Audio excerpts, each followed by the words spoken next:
ससुराल में बेटी की सिसक कोई नहीं सुनता। एक शहर में एक परिवार रहता था। परिवार में माँ बाप और 2 पुत्र रहते थे। बड़े बेटे की शादी बहुत पहले हो चुकी थी। बड़ी बहू की 4 बेटियां थीं, लेकिन घर की सास को तो एक बेटे की आस थी। पर बड़ी बहू ने 4 बेटियों के बाद अपना ऑपरेशन करवा लिया था और छोटे बेटे की शादी को अभी 1 साल ही हुआ था। छोटी बहू का नाम आरती था। वो बहुत ही सुशील स्वभाव की थी। आज आरती की गोद भराई थी। अब सबकी उम्मीदें आरती से ही थीं कि आरती बेटा पैदा करेगी, लेकिन उनको यह नहीं पता कि बेटा या बेटी होना किसी इंसान के हाथ में नहीं, यह तो ईश्वर के हाथ में है। लेकिन फिर भी सास अपनी बहू से कहती है, बहू कुछ भी हो जाए, तुम्हें बेटा ही पैदा करना है, नहीं तो हमारा खानदान कैसे आगे बढ़ेगा। उसी दिन आरती के मायके वाले आते हैं और गोद भराई की रस्म शुरू हो जाती है। आरती की सास कीर्ति जी ने आरती से कहा, देखो बहू, अब तुमसे ही आस है, क्योंकि इस खानदान का चिराग तुम्हारे हाथों में है। बड़ी बहू से तो आस ही नहीं है, उसने तो अब जबरदस्ती ऑपरेशन करवा लिया, लेकिन तुम्हें तो बेटा पैदा करना है।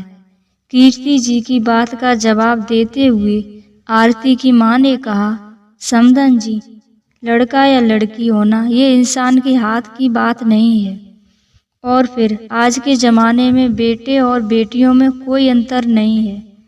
भगवान जो भी दे स्वीकार कर लेना चाहिए, और यह मेरी बेटी के हाथ में नहीं है कि किया होगा पहली बार में जो भी हो जाए, बस ठीक है। कीर्ति जी आरती की माँ से बोली, देखिए समधन, मैं कुछ नहीं जानती, मुझे तो बस पोता चाहिए। पोता का मुंह देखे बिना बगैर मैं इस दुनिया से नहीं जाना चाहती। कीर्ति ने अपने छोटे बेटे राहुल से आरती के गर्भ में पल रहे बच्चे की जांच कराने को कहा। आरती के पति राहुल की एक डॉक्टर से जान पहचान थी। उन्होंने पता लगवाया कि आरती के गर्भ में लड़का है या लड़की।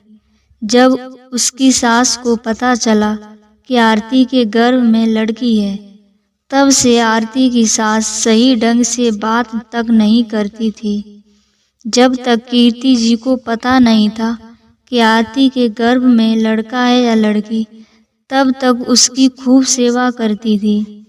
जैसे ही उन्हें पता लगा कि आरती के गर्भ में लड़की है, तो उन्होंने आरती की तरफ ध्यान देना छोड़ दिया। यहाँ तक कि उन्होंने आरती को गर्भ गिराने तक के लिए कहा।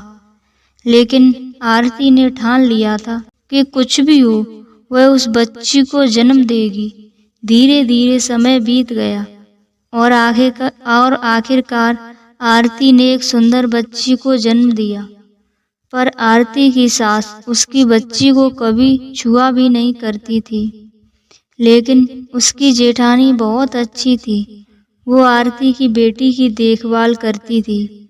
आरती ने अपनी बेटी का नाम नव्या रखा, लेकिन वह अपनी दादी का प्यार ना पा सकी। कुछ समय बाद आरती दोबारा मां बनी, और इस बार भी वह बेटी को ही जन्म देने वाली थी। इस बार आरती की सास ने अपने बेटे को अपने समर्थन में कर लिया था, और उन्होंने अपनी बहू पर बहुत दबाव दिया कि बच्ची को गर्भ में ही मार दें। लेकिन इस बार भी उसने बेटी को जन्म दिया। समय ऐसे ही निकलता रहा, और एक दिन आरती की सास को बहुत तेज दर्द उठा और वो डॉक्टर से लेकर गए, तो पता चला कि कीर्ति जी की दोनों किडनी खराब हो गई हैं। अगर उन्हें किडनी डोनेट ना की गई तो उन्हें बचाया नहीं जा सकता। तब आरती ने अपनी सासू माँ को किडनी डोनेट कर दी। जब ये बात कीर्ति जी को पता चला, तो वो सिसक सिसक कर रोने लगी।